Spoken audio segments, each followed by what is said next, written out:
Dans cette vidéo, j'avais envie de parler de légende, j'avais envie de parler de LeBron James et de Tom Brady en particulier. On va en parler à la fin parce que je me suis intéressé aux joueurs qui ont battu Father Time. En anglais, on appelle ça Father Time. On n'a pas une expression comme ça en français.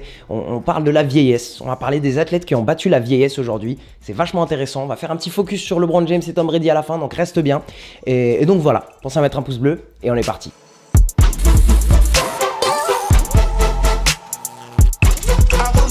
Yo mon pote, c'est Ensin Samy, ton pote qui te fait découvrir le monde du sport comme tu ne l'as jamais vu. Et aujourd'hui on va parler des athlètes qui ont battu la vieillesse, les athlètes qui ont poussé les limites au maximum dans plein de sports différents. Il n'y a pas que du basket et du foot US, parce que vous savez que c'est mes deux sports favoris, en général je parle de ces sports.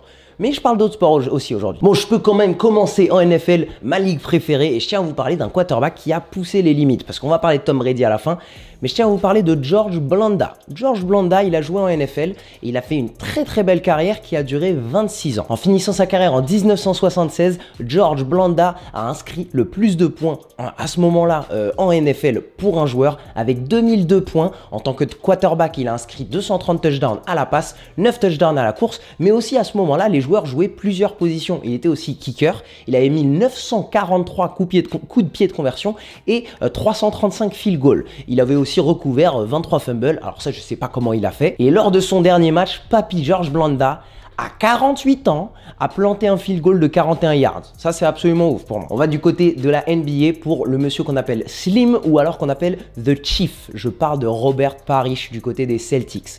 Il est arrivé chez les Celtics lors d'un trade entre les Warriors et les Celtics. Les Warriors ont envoyé Parrish et le premier choix de draft qui a été utilisé pour drafter Kevin McHale. Et entre McHale et Robert Parrish, Larry Bird, il a pu porter cette équipe en playoff et même pour aller chercher des titres avec les Celtics. Et Robert Parrish, il a joué de 76 à 97. Il a dépassé Larry Bird. Il a même joué avec Michael Jordan. Quand il a gagné avec Michael Jordan lors de sa dernière saison, c'est devenu le joueur NBA qui a gagné le titre le plus tard dans sa carrière. Il a même annoncé qu'il s'est déjà embrouillé avec Michael Jordan plusieurs fois.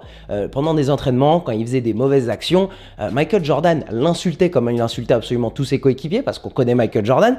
Et Parrish lui disait « Non mais mec, je suis pas amoureux de toi, hein. Moi j'ai déjà eu des bagues avant toi, j'ai pas peur de toi. » Maintenant je vous présente Monsieur Hockey. Alors on va parler de NHL bien sûr et je vous parle de Gordie Howe. Gordie Howe qui, joueur de NHL, a inscrit 1767 buts. 1767 buts, sa dernière saison était en 98. J'essaie de vous faire deviner quand est-ce qu'il a commencé sa carrière. Sa carrière a commencé à l'âge de 18 ans. Il a été 23 fois All-Star. 21 saisons dans sa carrière, il a été dans le top 10 des joueurs qui ont inscrit le plus de buts en NHL. Et lors de sa dernière saison en 98, Howe avait 52 ans. On compte pour lui une carrière de 33 saisons et on l'appelle pour ça Monsieur Hockey. Quand on t'appelle Monsieur Hockey, c'est un signe de respect. On retourne en NFL avec un joueur qui a marqué plusieurs ligues. Il a marqué la CFL, il a marqué la NFL. C'est l'icône des Houston Oilers. Je vous parle de Warren Moon. Warren Moon, d'abord, il est passé en CFL, ensuite en NFL pour cette franchise. Et il a été Hall of Famer en NFL, 9 Pro Bowl, Man of the Year et il a même été joueur offensif en 1990. Mais ce qui me paraît absolument ouf de sa part, c'est qu'il a duré jusqu'à 44 ans et à 41 ans, il a signé chez les Seahawks et il a été Offensive Player of the Week à 41 ans, 2 semaines pendant la saison. Il a même mené la ligue en yards à la passe à 41 ans avec plus de 3600 yards à la passe.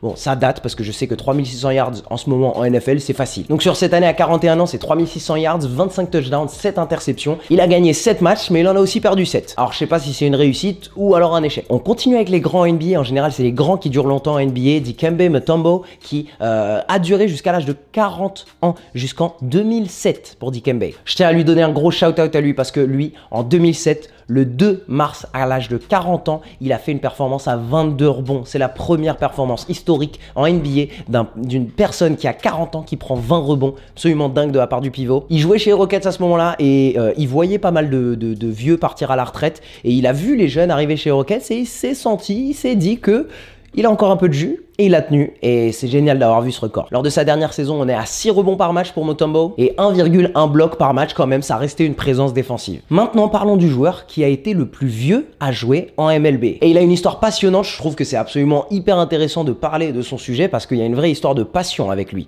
Je vous parle de Satchel Paige. Parce qu'en baseball, c'est normal de finir sa carrière tard. C'est aussi normal de commencer sa carrière tard parce que les joueurs commencent par des Ligue 2, comme des G-League en NBA, ils commencent par des Ligue 2 et ils se développent. Satchel Paige, il est arrivé en MLB, il avait déjà 40 ans.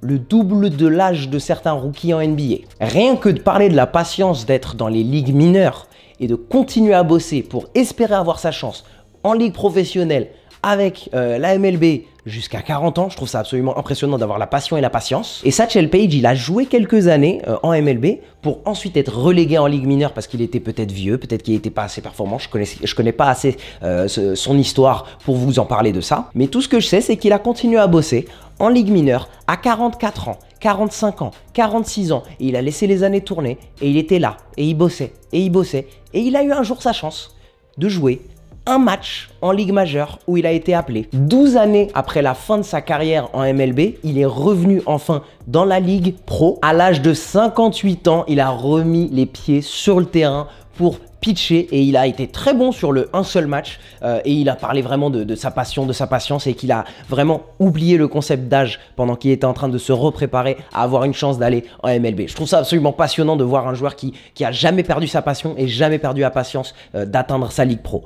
Par contre, pour sa famille, ça a dû être quelque chose. Quand tu as une personne de 50, 55 ans qui continue à bosser pour aller être pro, il faut le soutenir. Il faut être ultra positif autour de lui. Maintenant, voilà, je voulais faire un focus sur LeBron James et Tom Brady sur cette vidéo parce que c'est clairement les deux athlètes qui combattent Father Time, qui combattent la vieillesse. Je fais un petit focus d'abord sur Tom Brady parce que ça a été tellement documenté. Tom Brady, c'est le plus grand nombre de yards en NFL de tous les temps, le plus grand nombre de touchdowns. Il est en course avec Drew Brees pour avoir ce record en fin de carrière. On a plus de 77 milliards, bientôt 600 touchdowns et statistique ouf, il a lancé des touchdowns à plus de 70 receveurs différents pendant toute sa carrière, le plus vieux quarterback à avoir été titulaire et à avoir gagné un Super Bowl. Et donc du coup, comment il fait ça? Avec son entraîneur favori Alex Guerrero. Il a rencontré cet entraîneur très jeune quand il avait des tendinites au bras. Tendinites au bras pour un quarterback, c'est très grave.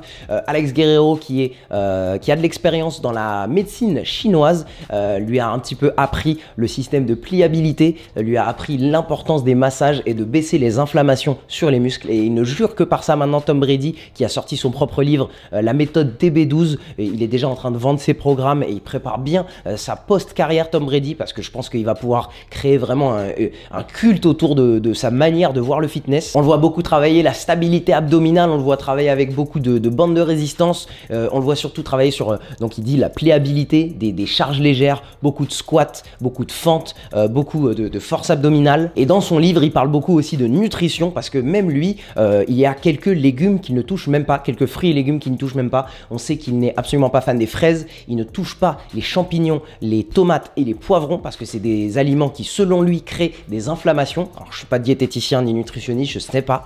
Il ne jure que par des smoothies aux myrtilles, du houmous, de l'avocat. Il mange de moins en moins de viande rouge, il mange pas mal de poisson. Et ce qui m'impressionne, c'est que lui et LeBron James, ils ont un truc en commun. Avant les matchs, ils mangent tous les deux des tartines de peanut butter et confiture de fraises ou de myrtilles. Et ça, c'est un truc de ouf, c'est pas censé être sain, mais ça marche pour plein d'athlètes. Et en vrai, une deuxième chose qui m'intéresse, je l'ai pas écrit dans mon script, mais j'adorerais étudier un petit peu de plus près les joueurs qui sont au niveau des icônes dans leur sport, qui dominent en se déplaçant de moins en moins sur le terrain. Et je tiens à faire une petite référence à Zidane, quand on le voyait sur le terrain avec l'équipe de France, c'était un des joueurs qui marchait le plus sur le terrain. On voit LeBron James en NBA, on va en parler tout de suite après, qui marche beaucoup sur le terrain, qui prend son temps, qui est lent. Tom Brady, bon, c'est le poste de quarterback, c'est sa manière de contrôler le jeu de toutes les manières, mais il y a vraiment une force de la part de ces joueurs où le ballon est toujours autour d'eux, mais ils ne courent jamais après le ballon. Je trouve ça absolument intéressant. On passe sur LeBron James parce que même chose peut s'appliquer à LeBron James aujourd'hui, c'est un des joueurs qui voyage le moins, qui se déplace le moins sur le terrain. On entend que LeBron James dépense à peu près 1,5 million de dollars sur son corps par an, ça fait à peu près 4000 dollars par jour. Je sais pas comment tu peux. Moi, je saurais pas comment dépenser 4000 dollars sur mon corps par jour. On entend qu'il utilise de la cryothérapie, il utilise des chambres d'altitude pour ses jambes, dans lesquelles il met ses jambes pour qu'il y ait plus d'oxygène dans le sang. Il utilise du nitrogène liquide, pareil conseils pour mieux réparer ses muscles, des compresses pour les jambes, des nutritionnistes, des chefs personnels, enfin tout ce que peut t'apporter beaucoup de cash et de connaissances. Il a un entraîneur personnel qui s'appelle Mike Mancias qui est avec lui depuis le début de sa carrière. Vous pouvez le retrouver dans une vidéo d'1 heure de workout de LeBron James. LeBron James s'est dirigé vers lui très tôt dans sa carrière, il avait à peine 23 ans et il lui a dit qu'il avait des problèmes dans le dos et dans les genoux. Mike Mancias a d'abord attaqué ça. Comme Alex Guerrero, il l'a un petit peu dirigé vers des workouts un peu plus légers pour plus créer une force sur sa ceinture abdominale. Il a pris un petit peu des infos de chez Karim Abdul-Jabbar pour se tourner vers le yoga, c'est ce qui lui permet de revenir un petit peu plus facilement de ses blessures ou en tout cas de la fatigue musculaire. En 2015, il avait des problèmes de dos, il avait des problèmes de disque, il était beaucoup moins explosif et il s'est tourné vers un ancien de la Navy qui s'appelle Donnie Rayman et il l'a encore aidé avec sa ceinture abdominale et surtout comment il retombe après les impacts. Si vous regardez LeBron James aujourd'hui, après un dunk, après un saut, après un bloc, après un rebond, il retombe jamais mal. Quand tu vois des jeunes comme Ja Morant, Zion Williamson, souvent ça se retrouve dans des situations où il tombe sur une jambe avec beaucoup de force, la jambe tendue, ceci, cela. LeBron, il tombe bien maintenant, il tombe jamais mal. Je me suis informé sur la nutrition de LeBron James, elle n'est pas forcément hyper intéressante, il fait pas un truc de ouf, 5 repas par jour, il mange pas de sucre pendant les playoffs, il essaie de limiter les sucres lents avant de dormir, il mange pas mal de poissons, il n'y a pas de dinguerie dans sa nutrition à LeBron James. Mais il y a encore les tartines de peanut butter et confiture. J'ai goûté, j'ai fait l'analyse, il n'y a rien de bon nutritionnellement là-dedans, mais il y a tous les athlètes qui jurent que par ça. Et j'ai un petit peu pu m'informer sur une analyse que ESPN a pu faire sur l'activité de LeBron James sur le terrain, surtout lors de ce dernier titre avec les Lakers. LeBron James fait partie des 4 joueurs qui se déplaçaient le moins dans la bulle sur le terrain. À une vitesse de 1,6 mètres par seconde, LeBron James était juste au-dessus de James Harden, Chris Paul et Anthony Davis. C'était les seuls 3 joueurs qui se déplaçaient moins par seconde sur un match. Alors ça veut pas dire bien sûr que LeBron James est lent et qu'il peut plus exploser. On l'a vu encore pénétrer dans la raquette. Son dunk après le buzzer quand Kyle Kuzma a loupé un layup, c'est encore assez ouf pour moi. Ça montre l'athlétisme qu'il a encore. On le voit aussi sur sa manière de prendre des shoots, de décider où il va shooter. LeBron James cette saison, il a shooté 33% de ses shoots derrière la ligne à 3 points. C'est le plus haut pourcentage de toute sa carrière. Et pour vous donner un peu une idée, lors de son premier titre chez le Heat, pendant tous les playoffs, il a mis 22 3 points. Lors de son premier titre chez les Lakers, il a mis 44 3 points pendant tous les playoffs.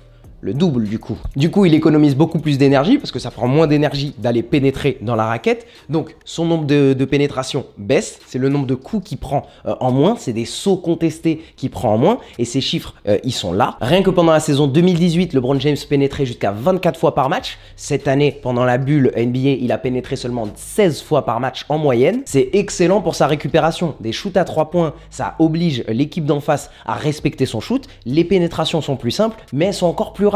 Donc elles sont encore plus efficaces. Pour LeBron, c'est tout bénef. En plus de ça, vous ajoutez le changement de style de jeu de LeBron James où il est en train de devenir un véritable passeur sur le terrain. Il est devenu le leader cette année en passes par match, en passes décisives par match. Ça veut dire encore moins d'énergie utilisée pour LeBron James pour dominer, alors que ses coéquipiers, ils ont le meilleur pourcentage au tir par des passes venues de LeBron James. Sur toute la ligue, il n'y a pas un meilleur passeur que LeBron James en termes de pourcentage au tir après la passe. Alors bien sûr, ça aide d'avoir Anthony Davis qui fait des dunks après, mais ça c'est autre chose. Donc voilà, en voyant absolument tout ce que LeBron James, ce que Tom Brady font, c'est absolument hyper intéressant de voir comment ils prolongent leur carrière, comment ils rendent leur athlétisme beaucoup moins utile et ils réussissent à dominer le sport par leur tête. Dans les commentaires, je vous demande de commenter un joueur qui vous a vraiment impressionné par sa manière de dominer le jeu sans forcément se déplacer énormément. Par exemple, je reviens vers le football, je regarde pas beaucoup de football européen. Zidane et Messi, c'est des gars qui sprintent pas souvent sur le terrain. C'est des gars qui souvent, le ballon arrive vers eux et ils dirigent un match. Et j'adore ça. Je connais très peu le soccer.